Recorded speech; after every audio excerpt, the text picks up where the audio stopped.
Hey guys, Fetz here from 11 Bravo Gaming, and today we're talking about rocket launchers.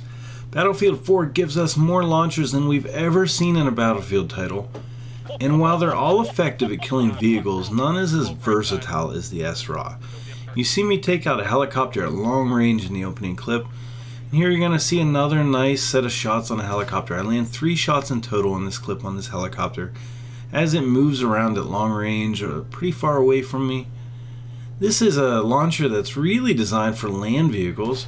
It's wire guided, so you can control the rocket the whole way to the target, which gives it the versatility to become effective against air vehicles. Now I'll admit, it takes quite a bit of practice to get to a competent and proficient level against air vehicles with the SRAW, but that's really why we play video games like this, to practice and to get better, to become experts at something. So it makes it a lot of fun. It adds some challenge to the game, and you'll see a lot of veteran players out there using the SRAW already because they like the challenge it brings compared to a Stinger or Igla against air vehicles. It's the same reason in Battlefield 3 everyone loved the RPG helicopters. It was one hit kill, and it proved a lot of skill because the RPG travels slow and it has an arc. So it's very similar to that. The SRAW is actually a little bit easier in my opinion to hit air vehicles at long range with. Here you can see its versatility really shine. I shoot that tank, get a nice hit on it. The chopper comes in at me, I transition to the chopper, take it out, and then with my last rocket I go back to the tank and put another hit on it. Unfortunately I'm out of ammo, or else I probably would have finished that tank off pretty easily.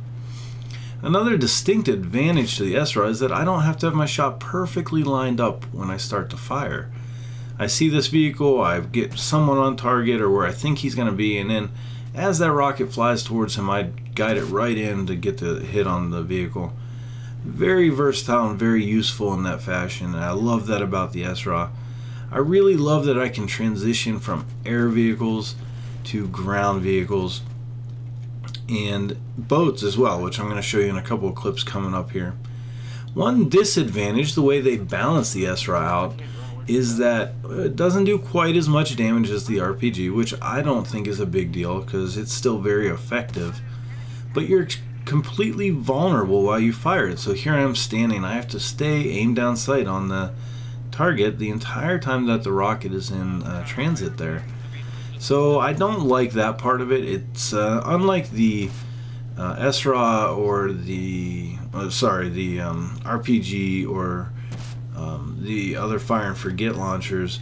The SRAW leaves you very vulnerable, so that's a disadvantage to it, but it makes up for it because, I mean, look at the shot on this boat.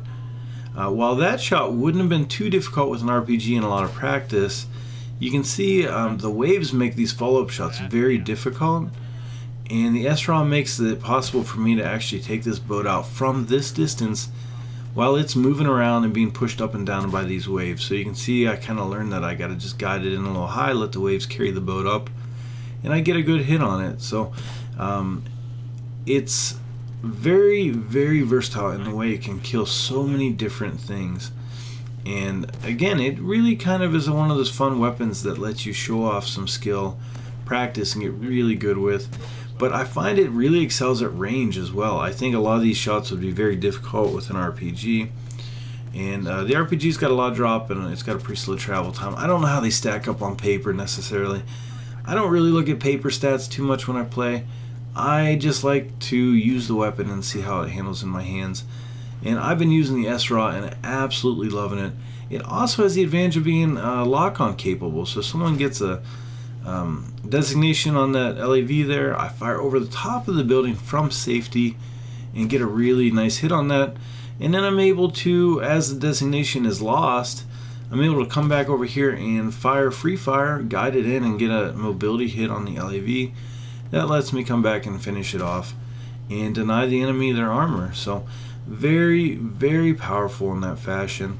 I also like that you know, if your target gets destroyed as the rocket's in transit, you can switch over to another target.